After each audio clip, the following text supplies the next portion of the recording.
We're good to go. Thank you. Good evening. I'd like to call this meeting of the Land Use and Building Management Committee of the Norwich Common Council to order. It is now 7 o'clock on Wednesday, April 6th, 2022. First item on the agenda is roll call. I'll just name the members present tonight. Ms. Ayers, Ms. Smith, Mr. Hooverman, and myself, Tom Livingston, Chairman, and Mr. Keegan. I didn't forget you, Tom. I'm wrong corner. And so now next item on the agenda is the public hearing on the disposition of city property located behind 16 and 18 Allview Avenue. Is there anyone to speak to this item present tonight? Anyone? Anybody signed up? No, nobody signed up. Any comments, Alan, you've received? No, I have not received any comments. Okay, hearing and seeing none, I will close the public hearing. All right, now moving on to public participation on any of the items on the agenda. Is there anyone signed up to speak tonight? Jeff, do you have anybody raise their hands? I don't have anybody signed up, I'm but not seeing anyone, Alan. very good then. Okay. All right, let's keep moving. We're on a roll. I close public participation, move to approval of the minutes of the previous meetings. We have two sets. The first set is the January 5th, 2022. Do I have a motion? Mr. Keegan, thank you. Are there any changes, additions, comments on these minutes? Seeing none, I'll call for approval on these minutes. All in favor? 1, 2, 3, 4. Ms. Ayers? Here. Are you What did you okay? ask? You're okay with the minutes? Yes, I am. Great, thank you. Okay, they passed unanimously. Next set of minutes is March 2nd, 2022. Do I have a motion on those minutes? Ms. Smith, thank you. Any comments, additions, changes on these minutes? Seeing none, hearing none, all in favor? Ms. Ayers? Yes, I'm sorry, I'm in the car, so it's hard to get off the mute. Yes, Oh, I'm okay with okay. it. I Okay, apologize. thank you, no problem. Ms. Smith, are you abstaining? Okay, Yes, abstaining. okay, so we have 4 in favor and Ms. Smith abstains. Okay. Moving on to old business. Item 5A, refer the proposed disposition of city surplus property located behind 16 and 18 Allview Avenue to the Planning Commission as required under Section 8-24 of the Connecticut General Statutes. Do you have a motion? Mr. Hooverman, thank you. Alan? quickly. Very quickly, this is an item that's on the public hearing before. It's a very small piece of property. We consider surplus. It's not even listed as a district block or lot number. So that's why it never show up in any of our inventory if we have any kind of thing. It's pretty basically, I think it's level land from probably from construction 95, if I'm not mistaken. But this is my understanding from the adjacent property owner that it's actually city owned. Again, it's needs some little bit of title search, but the area is very small. Basically, the small area that but 2 adjacent property owners on one side, it's so small that there really no benefit other property owner except the adjacent property owner. So we had the public hearing before, nobody spoke on it, and I'm not going to spend the cost of doing an appraisal on property. What I'm going to do is evaluate the cost of go to the tax assessor's record and look at the land value for comparable area in the general area, and determine based on the square footage and establish a price. And generally speaking, that's what I intend to do. If the committee supports this, we will refer this to the Planning Commission for 8-24 review. Then I will establish a dollar amount and come back to land use for the land use to review, and I recommend approval of the sale, and then we go to Common Council. So Alan, don't we need to have, who was it that weighs in on the sale of city land? If somebody looks at the value, if I'm correct? Yeah, I mean, the different situation. That time we actually get appraisals, but again, there's no real value because it's not buildable, and it's also landlocked. So okay. yeah, it's landlocked on 4 sides. What the others? Oh yeah, all 4 sides actually. So it's a benefit. It's any really just added to the adjacent property owner, and we just get a little more tax revenue from it for a real estate tax a little bit. But it also a lot that we got rid of a little bit of liability, even though nobody can get to it. Still, it's a state-owned property, so I think overall, I think it's a positive thing. I'll double check with all the city departments after this, and then I'll forward to planning commission if the committee decides to move forward with it. It Okay, doesn't mean we're gonna sell it. All these go for approval. That's all we're doing. gotcha. Any other comments, questions? Seeing none, all in favor? Ms. Ayers, I know you're traveling. If you can just say yes or raise your hand. Raising my hand. Great, thank you. Thank you. Unanimous. Okay, Alan, do you want to keep the same order since we have people? Yeah, here? keep going first, and then since we're moving pretty fast. Okay, so next item is the school construction projects update. Is that you, Jim? That is, yes. Mike, if you want to start on Jefferson, that's the first one up as I'm trying to share the screen here. Yeah, thanks, Jim. So, at this time at the Jefferson School, the interior work at the building is well underway.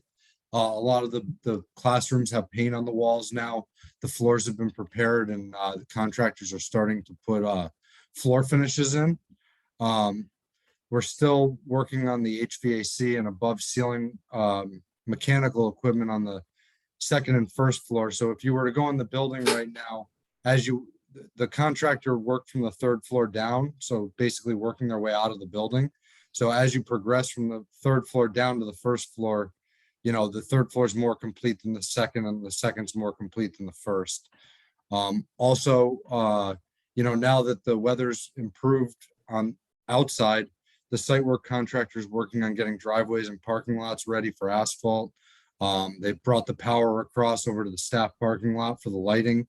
And I was informed this week at the construction meeting that the landscaping is going to begin in the next couple of weeks. Also, the new roof on the building is basically 90% complete. They just have a small portion of roof over the cafeteria that needs to be completed. And they're beginning work on all of the aluminum copings around the edges of all the roofs. Mike, can you go over the schedule a little bit? So right now, the construction work is scheduled to be done at the end of May, maybe with a couple items potentially spilling over into like the first week of June, just based on lead time of materials and stuff, with the supply chain disruptions that we have. And then starting on June 15th, the furniture and equipment that's scheduled to go in the building will begin to start showing up and being delivered by the furniture vendors and installed in the building. And we've given them a window from June 15th to July 31st to install all of that new furniture. Recently, we presented this project to Board of Education for this facility committee, and they have an interest of touring this building. And I'm thinking about scheduling something with them and with land use committee for a construction tour. It's probably sometime in May, and then potentially we'll schedule a public opening sometime maybe in August. I will work with the public relations department of the Board of Education to schedule it. So they potentially two tour, one's construction, the other one just grand opening kind of event. Okay, thank you. Before you go on, I see Mr. Keegan and Mr. Hulaman comments. Just so everybody knows, it's hard for me to see the screen, so just chime in when you want. Tom, you go first. Yeah, thank you. You know what? I mean, it can wait, but I was curious as to, did we ever resolve the issue with the neighbor and the retaining wall and all the debris on the, I guess it's on the north side of that building? The quick answer is no, but I'll make it work because I can't wait any longer. So I'm about to take action. In fact, I started taking action this week. It has not been on my priority for a long time because I got other things to deal with, but I just can't with the system to deal with it anymore. It's anyway, we are going to remove the fence. We're going to push the saw back, and we're going to do what we have to do because I don't want to open school and then this situation still exists because the fence is really terrible condition. It's more than leaning over. It's like kind of fall over and stuff, and I just can't leave it alone. I'm going to take care of it. Alan, you got a lot of money. It's budgeted already. We actually in the contract we are going to replace it, but it's just a neighbor issue that we can't resolve nicely. So I'm not going to I don't want to say anymore. I think I'll take care of it. Did you get the law department involved? I think you said you were going to talk to them. I did. Okay. David? Yeah, sorry, trying to find my unmute button there. I've Keeganitis, I guess. Oh, that's the worst kind.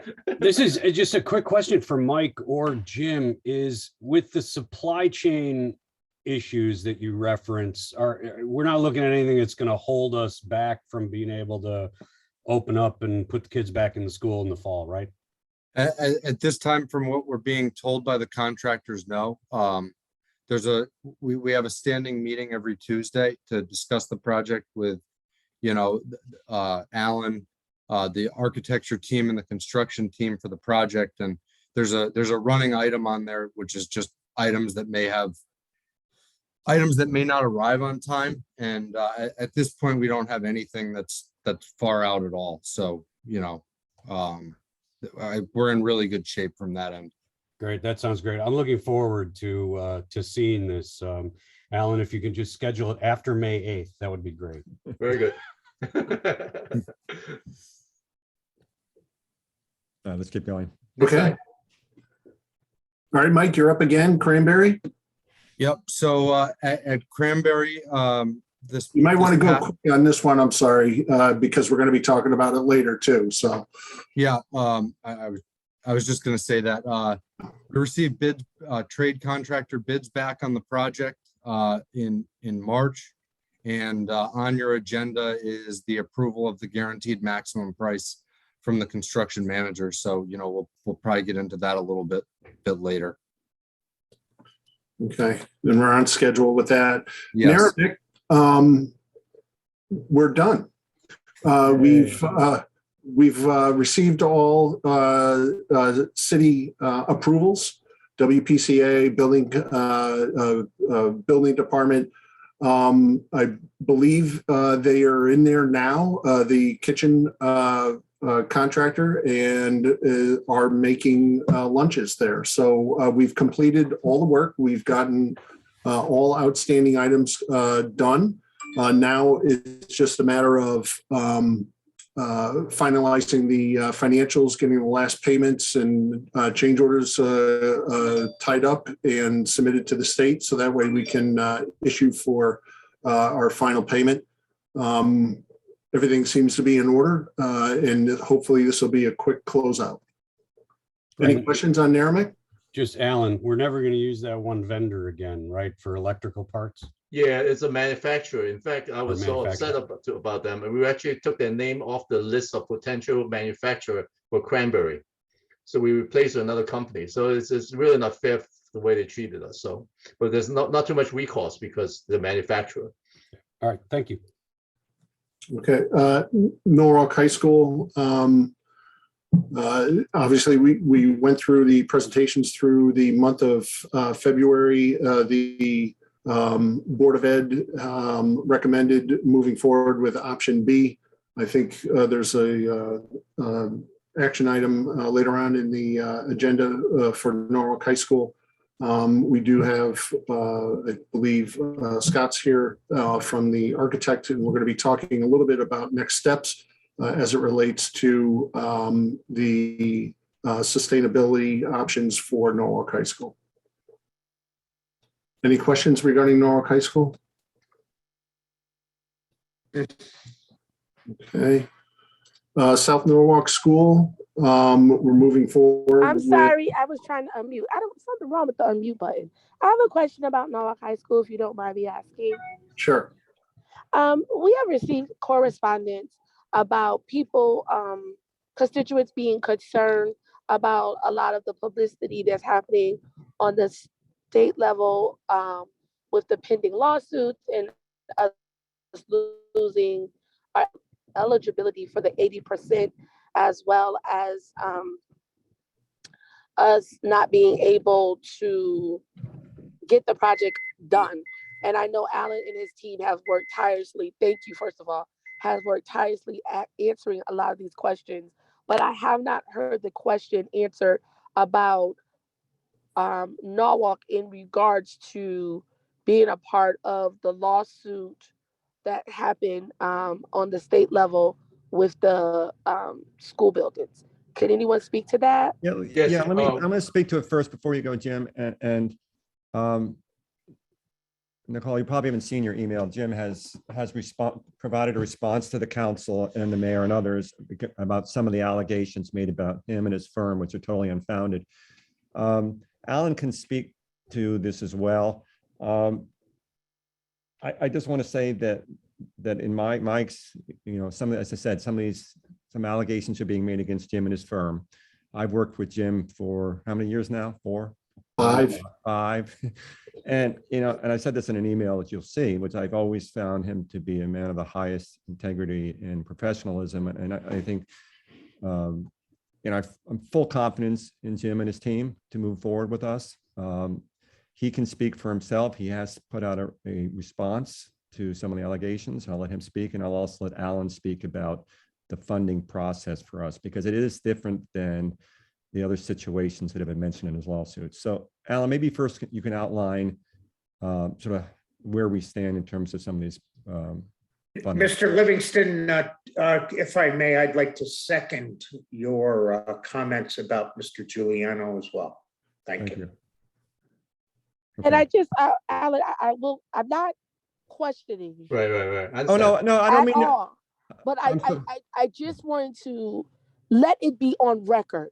Sure. So that it is a public record that these questions are answering. I am not questioning anyone's integrity, but I do think it would benefit the city for it to be on record. No, Yeah. I don't mean to suggest that you are, Nicole. I just think it's important. I agree with you 100%. It's important we be on the record with this. And so I think it's a good point. I was going to raise it later on anyway when we get to it. So it's good we speak to it now. So Alan? Yeah, as I don't follow social media much, but there's news articles about the feds investigate a government employee at the state level for mismanagement or whatever you called it. I don't want to talk about too much, but I don't want to misstate anything. All the investigation involved. So the feds actually are looking at different communities. Not that the community has done anything wrong. It's just I think they're gathering information. So they're approaching different communities to get the information, and so I think the question coming here is that I think that as part of the government's research to get to the facts and stuff like that, they're subpoenaing different community for information. It's really just gathering information, and so happened that Jim does work all over the state. He's involved with some of these projects, so I think the name of the firm came up, but it's not a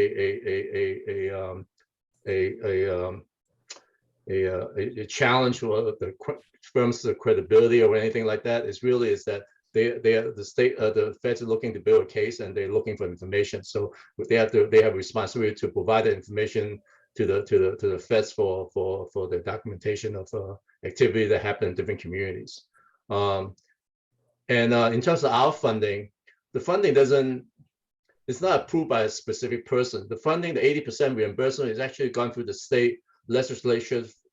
Jim, can you explain the process a little bit more than just saying, it's not like, it's not somebody in the state level say, we'll give you 80%. It's not like that. So Jim, please.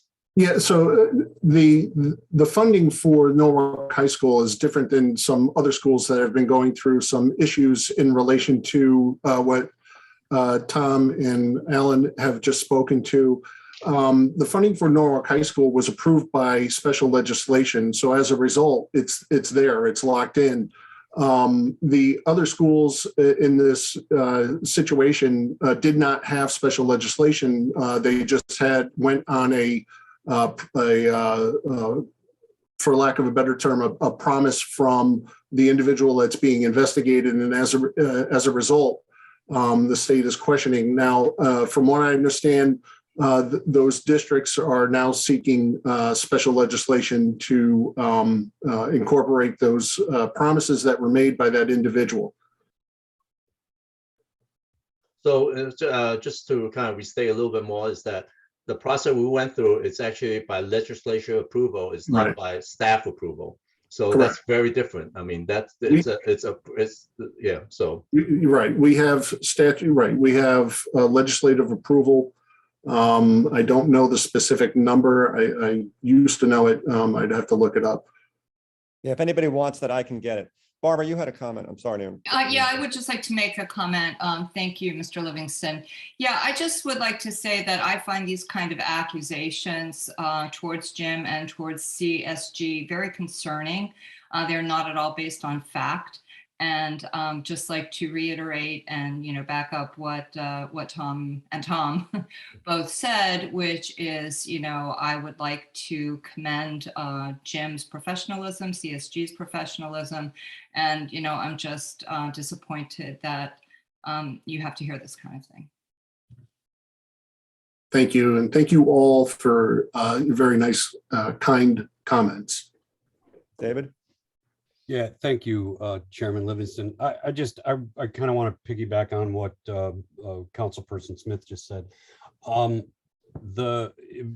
It's unfortunate that in this day and age we're faced with the sort of social media stuff that goes around. But since I started on the Council on Land Use and the interview process that I've been involved in for different contractors and things like that, and the work that Jim and CSG has done with our council, with our schools, has been top notch. And you guys are fantastic. And I'm sorry that this is going on, but I'm glad that Councilperson Ayers brought it up to talk about. I just hope that we have a continued long relationship with you guys, because you're doing good stuff and good work for the city of Norwalk. So thank you.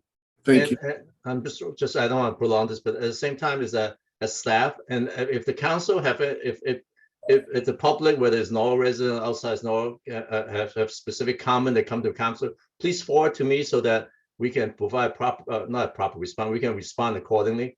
I don't think sometimes it's fair that social media, sometimes things get exaggerated or kind of interpreted in different medium, and then I think I would like the opportunity to just provide the facts to the community so that it doesn't get continue to get exaggerated. I just want to I work for the city of Norwalk and I'm a taxpayer, so I want to make sure that the facts goes out correctly so that everybody gets the same thing, and it's so that we don't continue on the path that's kind of not fair or destructive to the progress of the city.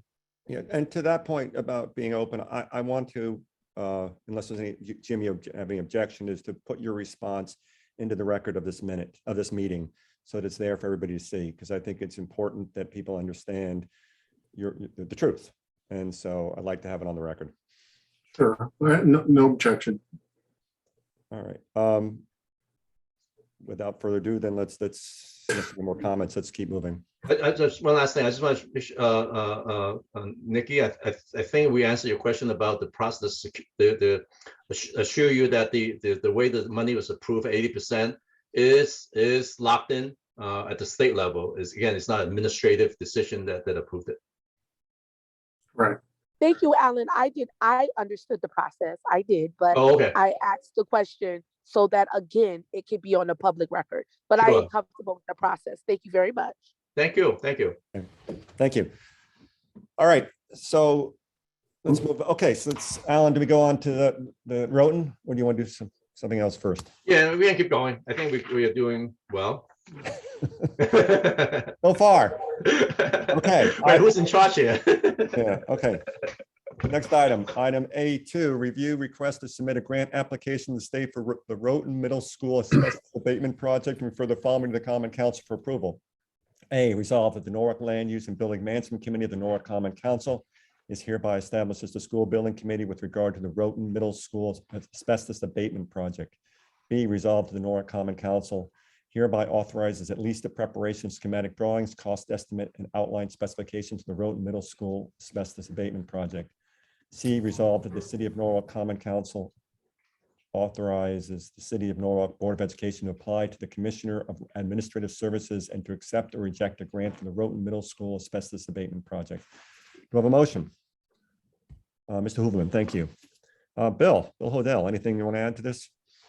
Yes, thank you, Mr. Chair. So what you have here is very similar to what we did last year, only at Silver Mine.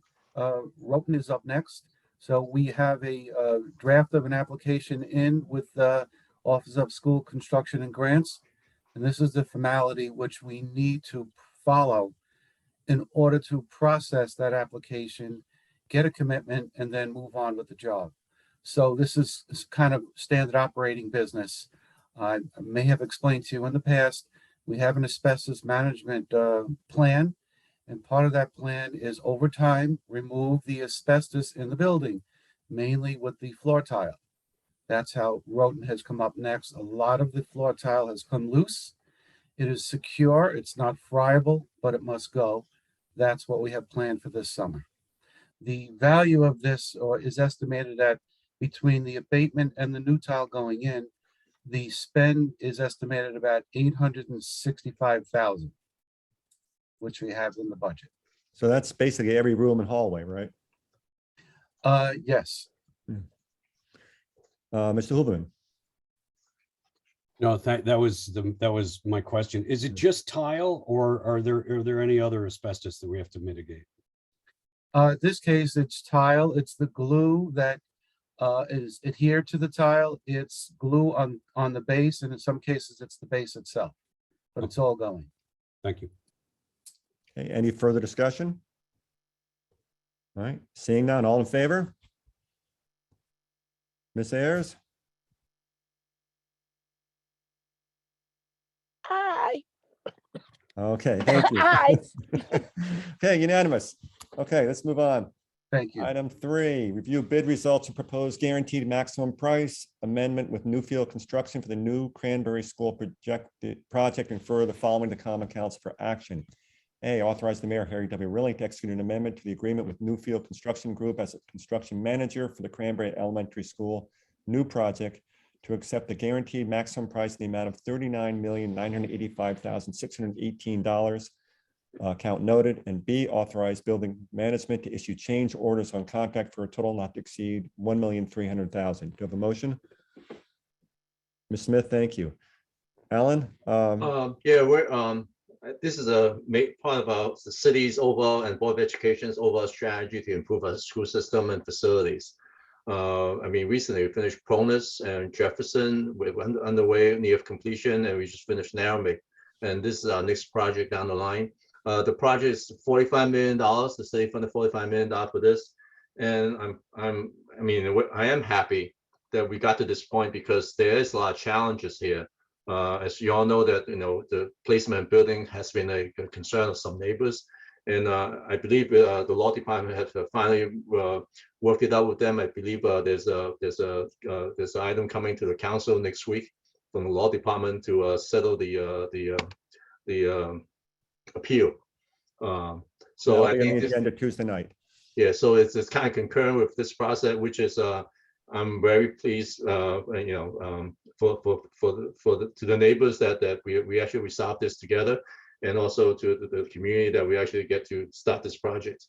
And there's one of the biggest concerns is, as everybody knows, that between inflationary, COVID, and supply chain issues and all this stuff, this project came in and slightly higher than our estimate, but we were able to maneuver. I'm not sure that's the right word, but within the project contingency allowances to make this project work. So we are, Mike, you can help me here. We do have how much money in contingency? Hold on, Alan. Okay. Let me And just, also we have various allowances within the contract. So the plan here is to start construction subject to a city approval. We are scheduled to start construction in May. The new building will be constructed. It will take a little more than a year, but we'll be open for school to move the kids in by the fourth semester of 2023. And that summer, as soon as we know that we will finish the building in time, we will start demolition of the existing building, and we'll go for the fall in the demolition of the building and site work, and then we'll finish the seeding and stuff in the springtime. So we are on schedule, and I think all the obstacles that we had throughout the project, we have met them, and we are here, and our schedule looks good, and financially we can afford it. So everything is working out well. Mike, do you have that number of contingency that we are on the contingency piece? You're muted. I'm having a little bit of difficulty getting to the files on the city drive remotely, but it's a little over $1 million in contingency, I believe, Alan. I can get you the exact, and there's the also exact figure. Also in the contract, in the GMP, there's a construction manager contingency. And then also we have quite a bit of allowances in there too. So all that we are, the staff is very supportive of moving forward with this. Great. It's been a lot of work, I know. I'm glad to see this move forward. Any further discussion, comments? Seeing none, all in favor? Okay, Nicole?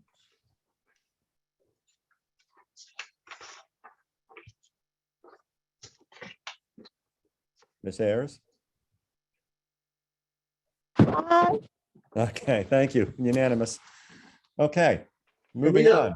Tom, if you don't mind, can we go to Norwich High School, please? I think we can talk about some of these other miscellaneous items Okay, afterwards. so that is item 6. Yes. Okay, review Board of Education recommendation for the proposed design option for the new Norwalk High School project as the Norwalk School Building Committee, and approve, the action item is approve design option B for the new Norwalk High School improvement project. Do I have a motion? Ms. Smith, thank you. Alan? I'm going to start, and maybe Jim can help me fill in. As everybody knows, we had a joint meeting of land use and building management committee with the facility committee of community of Board of Education, probably like a month and a half or 2 months ago, kind of thing. Following that meeting, we have scheduled a number of meetings with neighbors, as well as different school governance council for school, for high school, as well as for middle school, and I think the elementary schools are invited as well. And through all the discussion and evaluation, we have 2 options in front of us. We start with option A, which is like placing a building on the softball field and then do phase demolition and construction. I'm gonna make this short. There's a full memo that I have as part of the package, so if the public want to read through it, they're welcome to. The process it takes about, I would say, 4 or 5 years of construction, if I'm correct, right? And it's really building a building, move the kids in, tear down another portion of the building, and then build another 2 sections of the building and tear down another portion, and back and forth. It's very, very disruptive in terms of education. But at the same time, it's we will have a commitment to make it work. But besides that, in terms of like designing and process about mechanical system, how do you temporarily hook up a portion of the building when it's torn down, security system, public PA system, and on. It's a very complex project, and also trying to find contractor to bid on a project like that, and the premium that we pay, it's humongous, and also change order potentially controlling costs is extremely difficult. With those things in mind, we did our design. We went through a schematic phase, and we did cost estimating, and the cost is substantial. So what happens then is that we decide to, originally we kind of putting building on the football field option aside because we thought that was expensive. But at the same time, after we look at these options, when the level of detail when they designed this option A, we decided to look at option B. Option B is a few probably like $2 million higher kind of thing, roughly. But we will not impact education, generally speaking, at all. The building will stay the way it is. The kids will continue to use, the student will continue to use the building, go through the education program without interruption. The impact, lack of a better word, impact is really with the sports on site. That was one of the concerns of a lot of parents. We have a lot of public input on concern about that, the use of on-site facility. Currently, Norwalk High School uses off-site field to run some of the sports program already. And we probably have to use West Rock School, which is brand new turf fields, to help to support the athletic program, as well as I think football is going to be at Brian McMahon for the home game. and trap may be there too. Tennis, we haven't had full conversation with Oak Hills yet, but we'll most likely move to Oak Hills. So when these programs go, it's not like a secondary facility. It is very good quality facility. We're not like just sending them to, a dirt field down the street kind of thing. They are very quality facility. And we will provide, as part of this project, we will provide busing after school, not the regular bus. We will have a separate contract so that they don't have to wait for a school bus to come back and then bring them around. Because that's one of the concern, that when kids after school, if they wait for school buses to come back, they may get stuck in traffic and they miss practice and stuff like that. So we have dedicated buses to bring them around. With this new project, with option B, it's going to take 3 years of construction. The kids will move in, and then we'll start demolition of existing building and start rebuilding the sports complex and the parking lot. So that's where we are. The Board of Ed had reviewed this, and through the process, they have voted to support option B. And we are here to kind of reconfirm their recommendation to the city. I'm not sure, Jim, you have anything else to add, or committee member want to ask questions? No, Alan, you've hit all the points. And Mr. Keegan?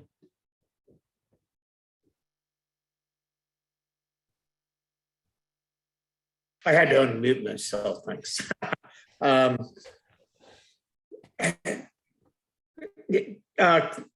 My concerns have to do with the price tag, Alan and Jim, and you know that.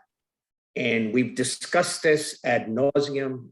I don't want to beat a dead horse, but I just want to be sure that, as Council Person Ayers said earlier, I want to make sure that we get this information out into the open and it's part of the minutes.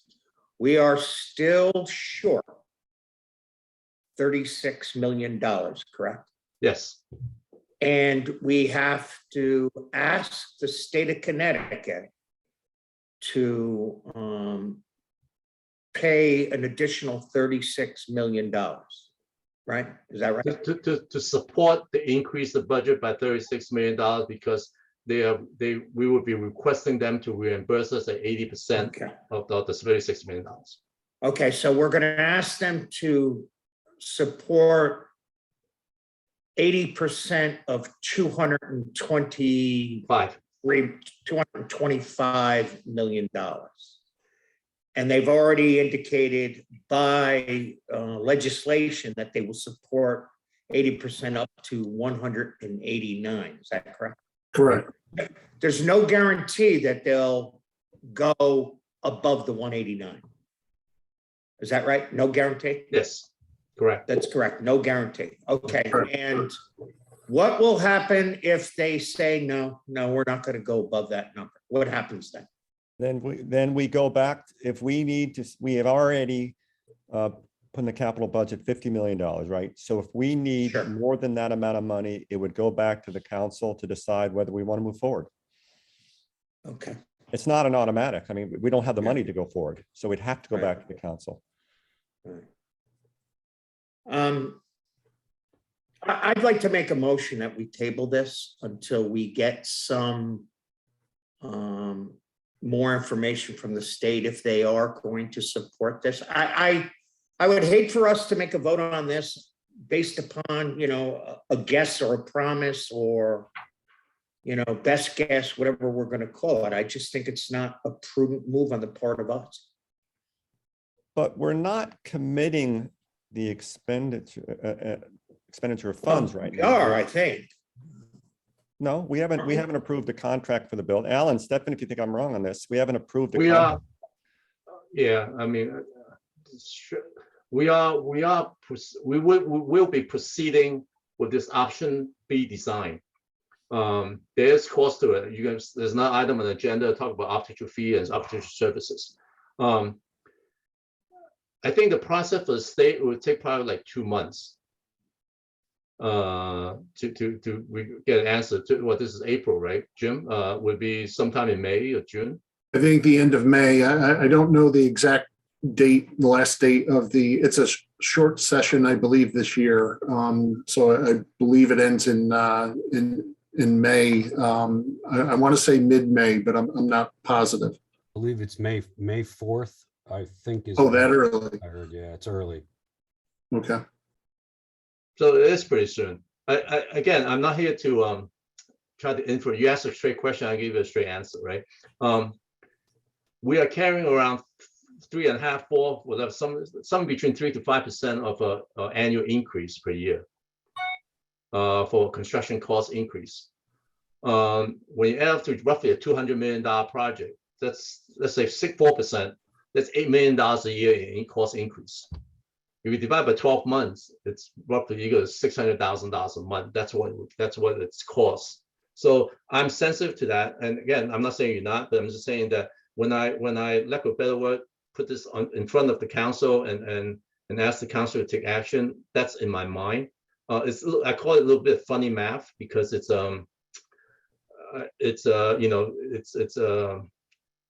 very simple calculation, but it's more complex than that. But there's real cost in time. So I don't want to. Again, I'm not trying to. Tom, you know me. I'm not trying to tell you something that that's not true. But that's a concern of mine. That time is money, kind of thing. It's real money, but at the same, how much is it? It's substantial.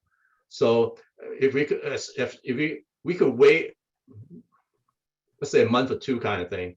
The money we potentially be wasted, I was spending for design fees because then we can keep the project going because there's a cost of waiting. So that's the dilemma I have in terms of like managing the project. That I mean, council have every right to ask to consider and wait a little longer, kind of thing. I just want to let you know that there's a cost to it. That it's not like I have to write a check. The city does not have to write a check, but there is a cost in the long term. That if the city continue this project right now with option B, start designing, that cost is actually spent on designing. But we wait, that money is kind of abstract money, funny money a little bit, right? I mean, it's projecting cost increases. So you really don't see it, but yet the cost is real. But we would wait to, let's say we often don't have anything to do if we stop them, right? So we would somehow spend the money but not get anything for it. I think that's my concern. Ms. Smith, you had a question, comment? I know there's a motion. There's a motion on the floor. Just a comment that Alan, you referred to the memo you wrote, which is really quite excellent. And I know what we're voting on here is option B, which the Board of Ed has already approved, and we're just backing up that support for this option. But the memo, I just want to really encourage the public to read that. It's part of this agenda because it documents how this project came to be and how it was driven by the state, who was concerned about the money going into the renovations, and everything was so much more expensive than had been budgeted for. And they were feeling that this was, every project was way over budget, and they were putting, good money into, a bad project. So it was driven by the state, and they looked at, different options, such as maybe a renovate is new. That wasn't possible with this type of school being all concrete block and everything. So, that's still getting talked about in the public. So I just wanted to highlight that and really encourage people to go back and read that, because it didn't just come out of nowhere. There's a real need for this school.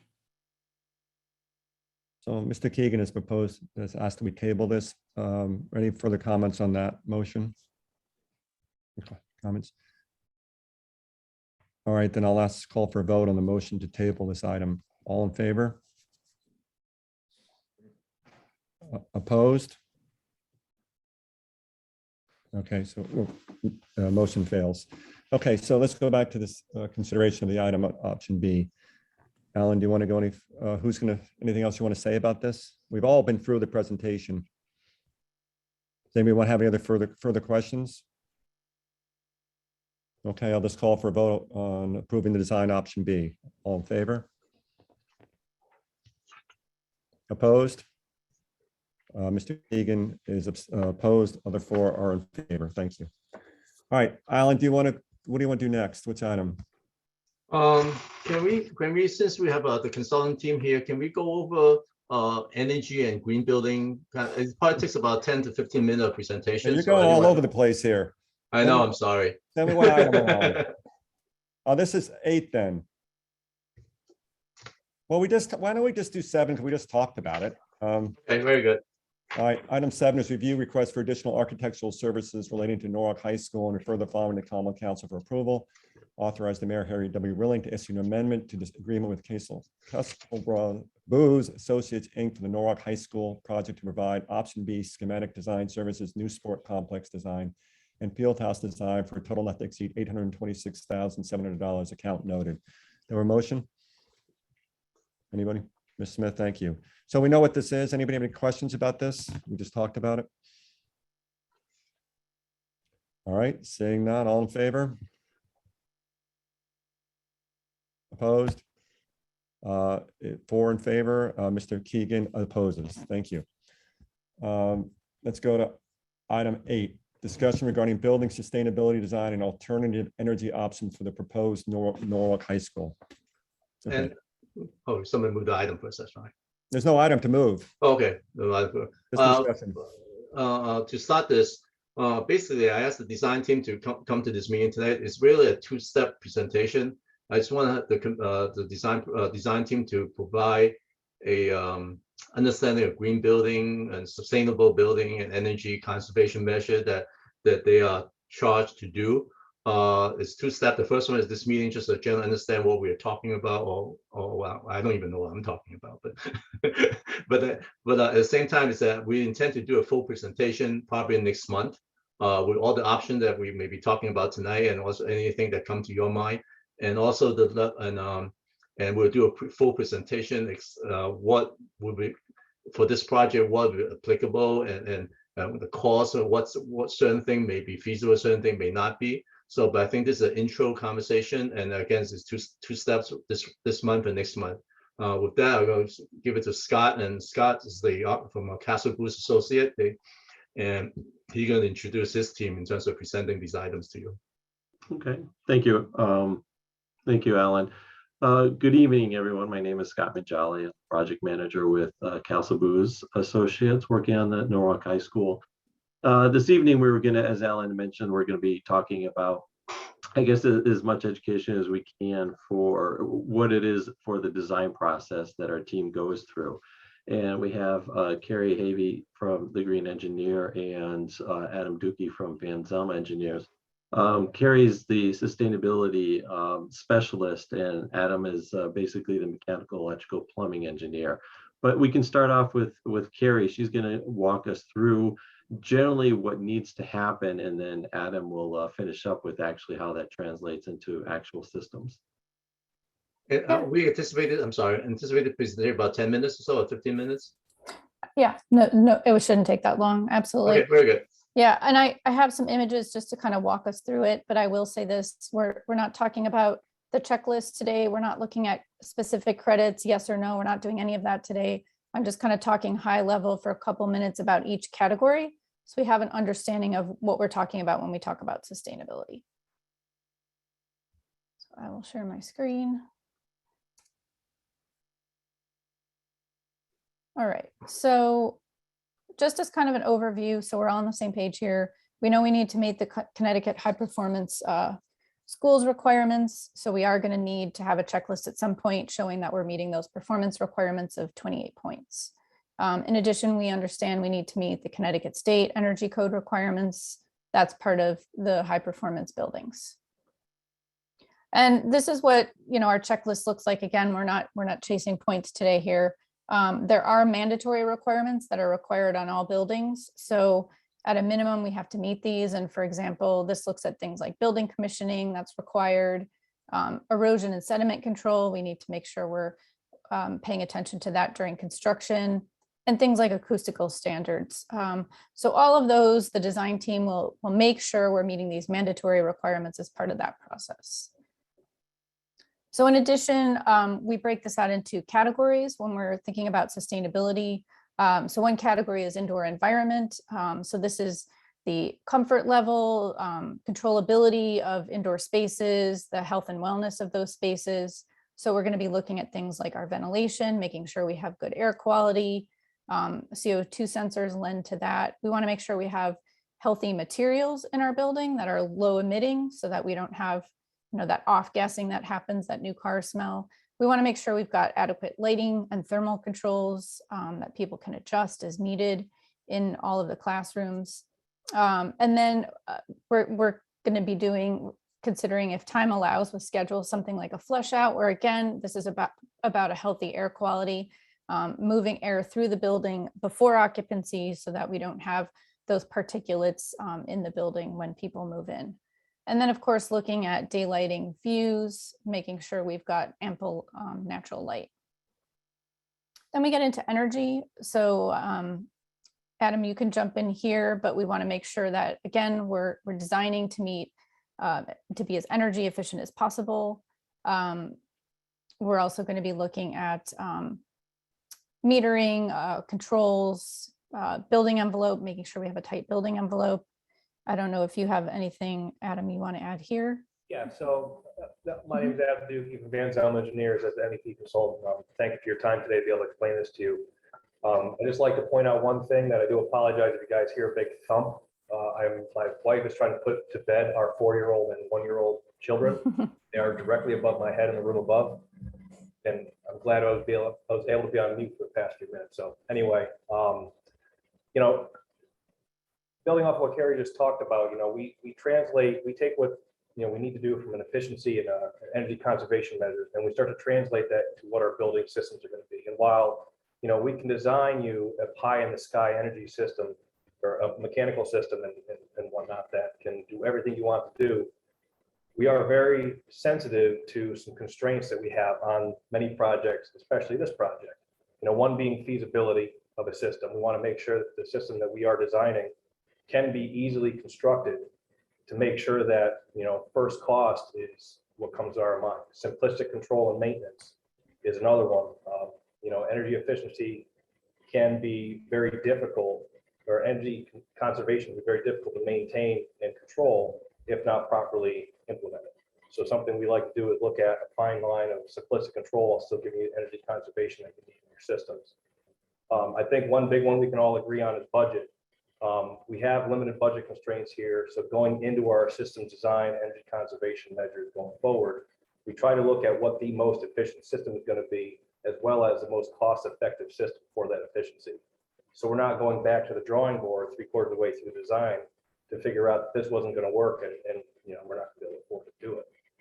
And then last but not least, programming space.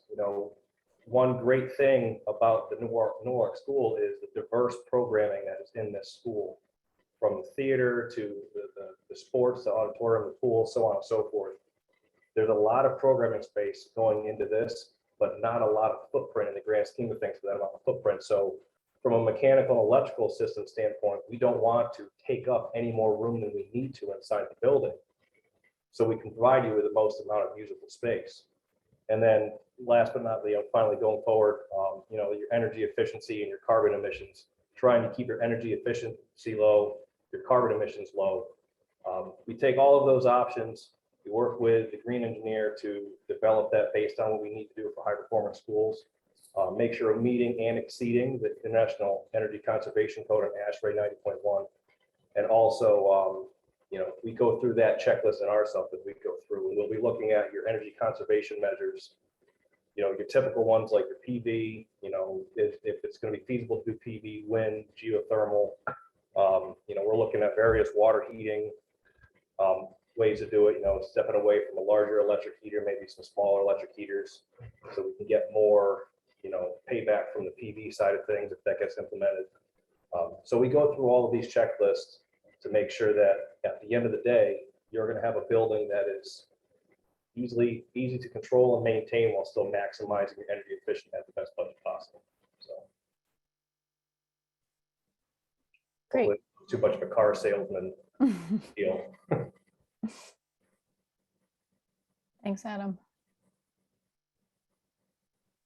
Water efficiency is another category we'll take a look at, making sure we've got low flow, low flush fixtures, trying to conserve water wherever we can, both inside and outside the building. Materials and waste. So, you know, I talked earlier about healthy materials. We can also look at recycle, you know, materials that have a recycled content, environmentally friendly materials, sustainably harvested wood, and then also making sure that during construction that we're diverting as much construction waste from as possible from landfill. And then site selection. So a number of things here that we'll take a look at, from maximizing open space, making sure that we're reducing heat islands when possible, using light surfaces, full cutoff light fixtures to reduce light pollution, protecting any natural areas as best we can. And then, you know, thinking about bike network, bike storage as applicable.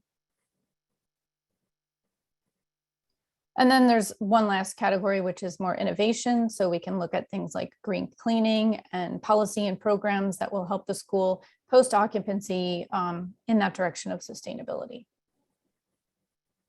So the way we are moving forward is we are going to be revisiting the checklist. It looks something like this. This is just kind of a snippet here, but the team will be revisiting this and making sure that we're hitting our targets, both in energy and meeting the 28 points as required. And then the process will be, at the end of the construction documents, we would submit, we'd assemble a report. The design team would work together to put together a report confirming we're meeting the intent of the credits we're targeting. And that would include an energy modeling report, and submit that to the state. And then after construction completion, there will be a final report with any updates that happened during construction. And that will also include a post-occupancy commissioning report at that time. And that's kind of the quick gist of it. So the team usually, what I try to do is integrate with the team at certain touchdown points during design to make sure that we're checking against how the design is progressing. We'll review the drawings and the specifications and make sure that sustainability is well integrated into the design. Kind of the gist of the process. But so I'd like to hear from you on a regular basis, actually, as the process moves forward, because I think it is an integral part of the whole design. I think it's important that, you know, that we hear what's going on as well as the community hears what's going on. I sometimes worry that things can get lost. And so I think it's important if you can just plan to regularly report back to us on where things stand. Yep, absolutely. Scott, I'll coordinate with you on that. Absolutely. I do have a question. When the question comes about net zero building, what does that mean? And how is that achievable? And what are the again, it just so I have a better understanding when we look at net zero building, what does that mean? I mean, what there are companies that try to achieve that. Whether there's again, maybe you can shed some light on see how whether we can achieve portion of the net zero building, or what does that involve? Well, I could step in a little bit on this. I think it's first very important to define what net zero means, or what the city would like net zero to mean. There's several definitions of net zero and how to accomplish that. And the problem is these days, you know, the name net zero gets thrown out there, but there's a lot of people that really don't know what it is. And then you end up, you know, shooting for a target that's really not in front of you. So there's two main definitions, and Carrie, you can probably jump in on this as well as I'm talking about this. Tell me I'm wrong or right. We have experience on both sides. But there's net zero energy and there's net zero carbon, are the two main ones that people focus on.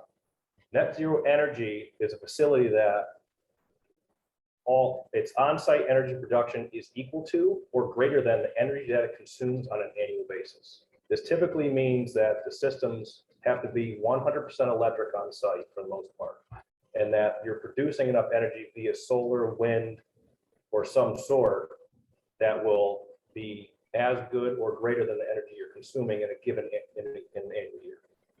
And then you can usually sell some of that back to the grid if you're producing more. But what that comes down to is, which we do anyway, but you try to make sure you minimize your building load, maximize your building efficiency. So we can make the system as small as possible from a water, electrical, and heating and cooling standpoint. But then you have to reduce that energy to pay that back. While that is a great thing to say, that comes with a massive expense to make that work.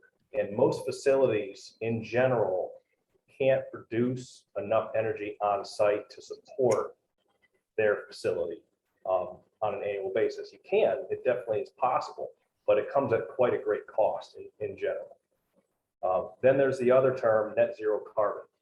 So net zero carbon or carbon neutral, sometimes they're interchanged, refers to meeting all the facility's energy usage with energy sources that are carbon free, or purchasing carbon offsets after the fact to account for the emissions that you are that are coming from the fossil fuel you are consuming.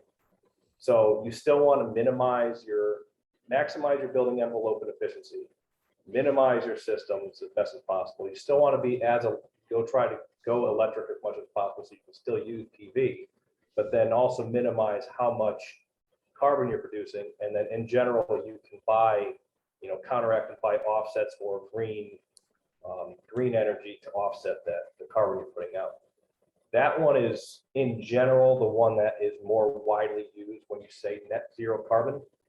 But again, net zero is a commitment, and that's a commitment that if you want to go that way from a city standpoint, then that's something we need to know early on. We always design as much as possible to be an efficient system and start to head in that direction. Case in point, we're trying to electrify most of the systems in this building as much as possible. There's a likelihood there will be gas-fired equipment, but it'll be high efficiency gas-fired equipment to the minimal amount possible. So your main systems would be all electric. Obviously, we would be looking at PV for this building. We would be looking at other options that could produce energy. Will it be all the energy you need? Likely not, but you're going to be producing quite a bit of energy, as much as you can, given the space that you have available. So again, it's really about what the city wants to set for a goal and how can we achieve or work towards those goals, while once again, staying within the budget constraints that we have. Again, and I apologize, I don't know about every dollar that's missing, but just speaking, that the $36 million short per se on a project budget, we want to aim towards the most efficient way possible, but we don't want to be designing right offhand systems that we know aren't going to be achievable given the budget constraints. So anyway, hopefully I didn't muddy the waters. And Carrie, if you have something you want to say that maybe I'm wrong in some of those aspects, but that's roughly where we're headed. No, that was well said, Adam. Thanks. Mr. Holdeman? Thank you, Chairman Livingston. I got a couple of quick questions. One is, will you be doing an analysis based on the energy consumption of the old building to be able to look at what we're saving based on energy consumption with the new systems? Is that even possible? We would be looking at what this building would be from a baseline versus how we can make this new building more energy, like the most energy efficient possible. We wouldn't be necessarily looking at your current building from an energy standpoint. I mean, that's something I'd like to do just on my own purposes, just because I like to play those games. But in general, no, it wouldn't be. All right.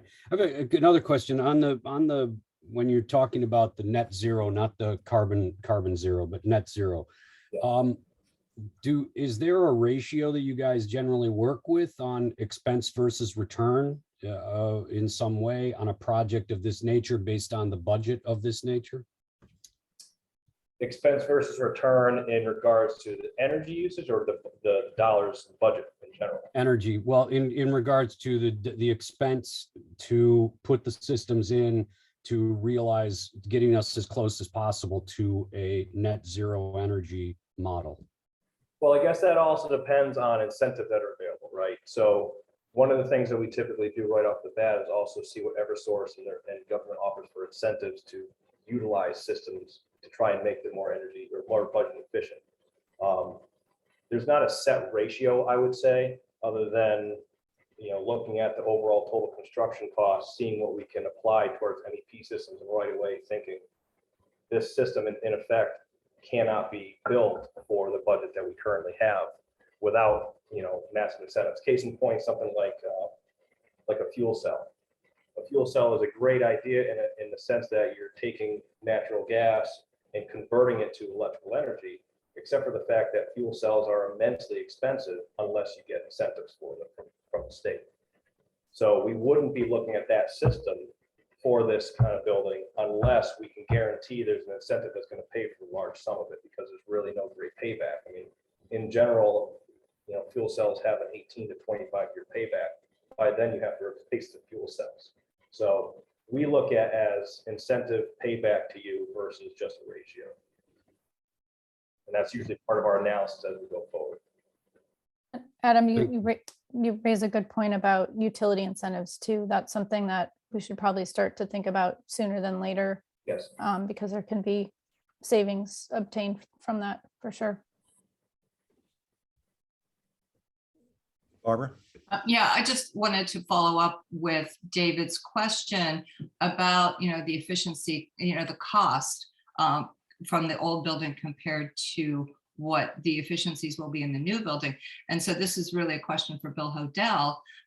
Bill, I imagine you have, you have records, data of the cost of, heating, electricity for that building, and would eventually be able to make a comparison. And I got to figure it's going to be really significant savings, because it's a really, really inefficient building. I mean, really interesting to see. Mm-hmm. That's a really good point. Yeah, there's going to be energy modeling that's going to be done for this building, through the phases going forward, right?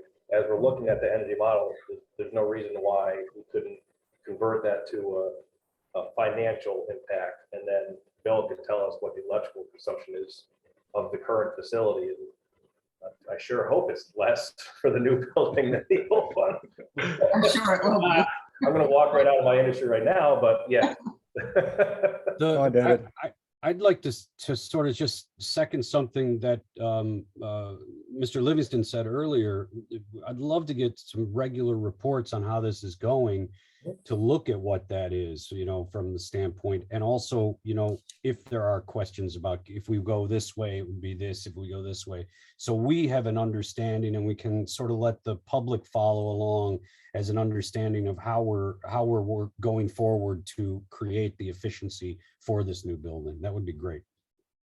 Well, I think some of that, and correct me if I'm wrong, but in the coming next month or so, maybe it might be pushed depending on what we find out, but we're going to be presenting to you our options with the feasibility, with some of the costs associated with the feasible options, why certain options are not feasible given the systems that we're looking at in the building construction. So I think we're going to have a precursor to answering a lot of those questions for you coming in the next presentation. So Will be a good start.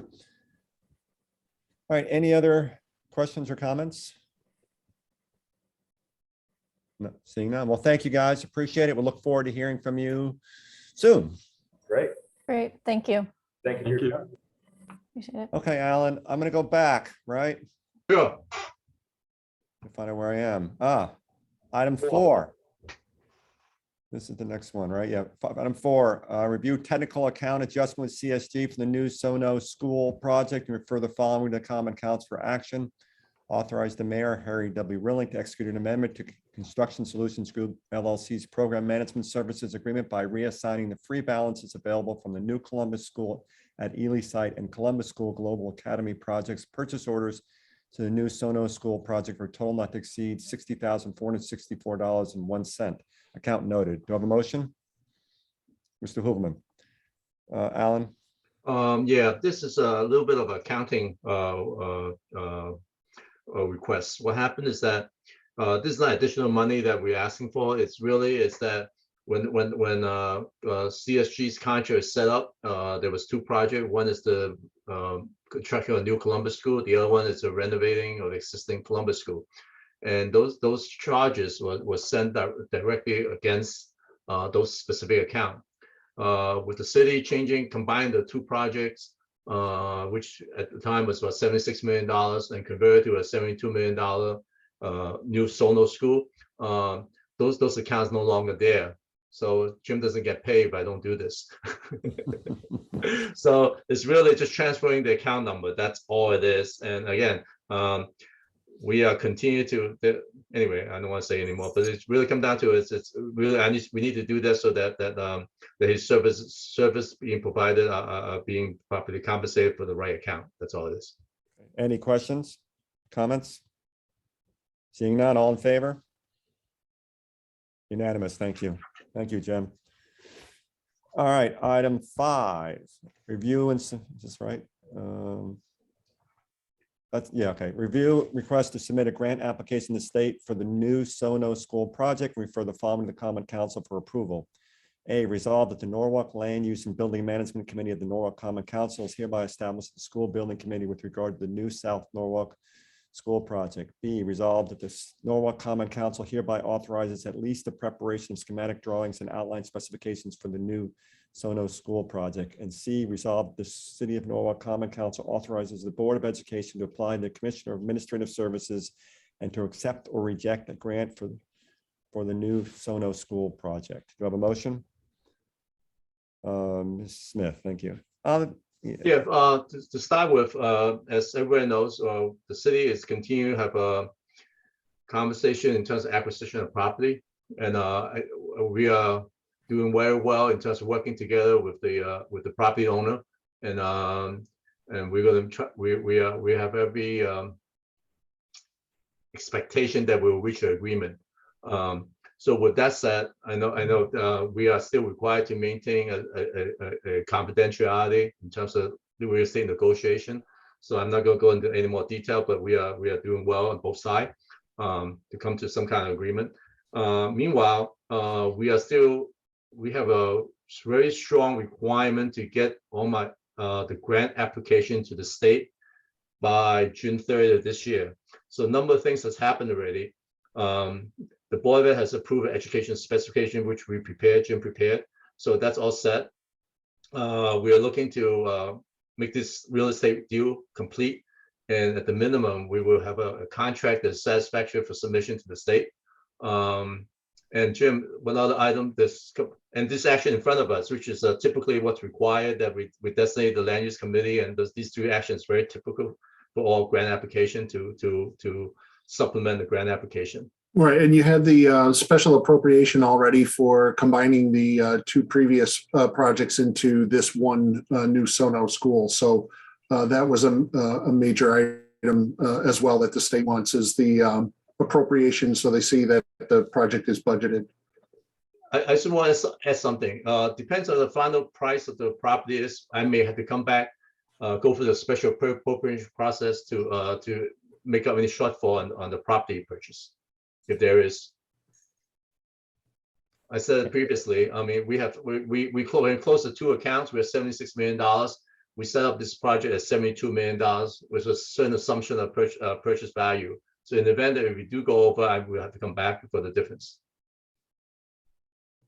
It's important that we do it prior to the. If that happens, it's important that we do it prior to the submission deadline, because that portion of that depends on how it's set up. It's potentially reimbursable, so I don't want to limit our ability to get reimbursement.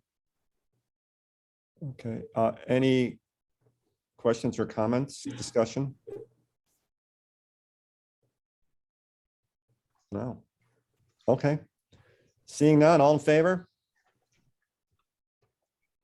Unanimous. Well, this is easy. I think one last item, I think, right, Alan? You got to check. Yep. Okay, item 9, review request to increase purchase order. Authorize the purchasing agent to increase the purchase order for Special Testing Laboratories, Inc. for materials testing and field inspection services for the Jefferson Elementary School. Renovate its new project for an additional amount not to exceed $30,000. Account noted. Do I have a motion? Mr. Keegan, thank you. Alan? I'm drawing a blank. Is Mike still on? No? Oh, Yeah, Mike's I'm there. here, Alan. Can you explain that one a little bit? I'm just blanked off a little bit. So typically when we establish the purchase order for services for special testing for these projects, it's entirely an estimate based on how much testing we expect to be needed on a given project. In this case, with the Jefferson project, it's a quite involved project with regards to masonry and, concrete infills, and all of those materials need to be tested to ensure that they meet the specifications and the general building code. So we utilized quite a bit of the testing budget early in the project as we were getting everything ready with regards to the slabs in the interior of the building and the masonry. And as we moved through the project, some of them, there were more comprehensive masonry repairs that were needed. And that kind of drove the amount of testing that was required up. As we did more masonry, we just needed to provide more testing on the mortar and the grout for the masonry. And basically, this will just allow us to get to the end and ensure that all the materials that are put in place on the building are tested and meet the specifications in the building code. Questions, discussion? Seeing none, all in favor? It is unanimous. Boy, we are one efficient group tonight.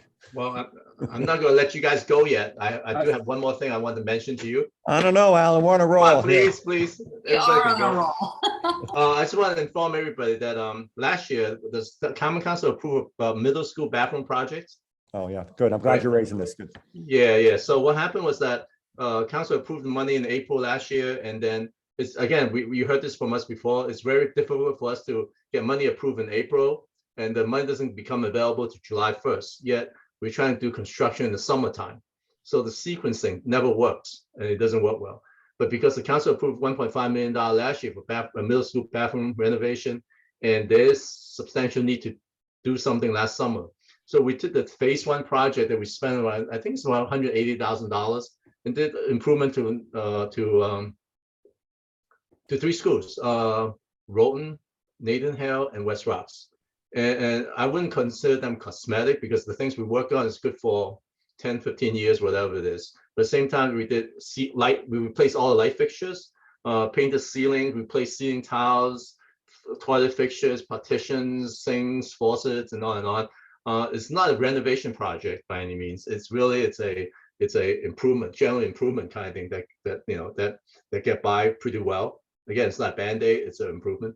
So as I guess Councilman Livingston and Shanahan has walked through Rowton before, and the work was pretty well done in the sense that it's still a 1950s building, but the work was completed and it's neat and clean. There at Nathan Hale and West Rock, there are a few bathrooms that are pretty bad shape, but we were going to leave it to this summer to renovate. We hired an architect recently, and we'll start designing drawing with anticipation we got to bid this month.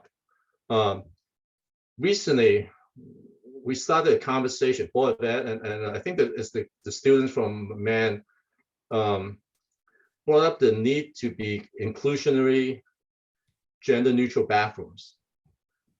This conversation came up, and as you know, currently the Board of Education does not have a approved plan what to do, how to do it with the middle school, elementary school, or high school.